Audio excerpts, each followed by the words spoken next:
കോന്നിയിൽ നടന്ന കരിയാട്ടത്തിന്റെ സമാപന ചടങ്ങിൽ നൂറുകണക്കിന് കരിവീരന്മാർ അണിനിരക്കുമെന്ന പ്രഖ്യാപനം വന്നതോടെ നാട്ടുകാരാകെ ആകാംക്ഷയിലും ആശങ്കയിലുമായി.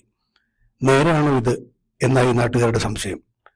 അതിനുള്ള സ്ഥലം കോന്നിയിലുണ്ടോ, വനം വകുപ്പ് അനുമതി നൽകുമോ എന്നൊക്കെയായി ചർച്ചകൾ. ഒടുവിൽ തിങ്കളാഴ്ച കോന്നി നഗരത്തെ ത്രസിപ്പിച്ച് 10 നാൾ നീണ്ടുനിന്ന കരിയാട്ടം കൊടിയിറങ്ങി.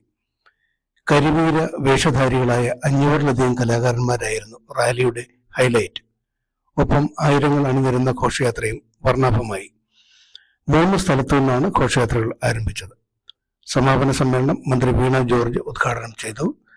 കോന്നി എംഎൽഎയും മുഖ്യ സംഘാടകനുമായ അഡ്വക്കേറ്റ് കെ ജനീഷ് കുമാർ അധ്യക്ഷനായി. ജില്ലാ ഓണാഘോഷത്തിന്റെ സമാപനമായി കരിയാട്ടം മാറിയെന്ന് മന്ത്രി പറഞ്ഞു. പ്രഥമ കരിയാട്ടം പുരസ്കാരം നോവലിസ്റ്റ് ബെന്യാമിന് മന്ത്രി കൈമാറി. Rally collector S Premkrishnan flag off ചെയ്തു. സമാപന വേദിയിൽ വേടൻ നിറഞ്ഞാടുകയും ചെയ്തു. Positive news.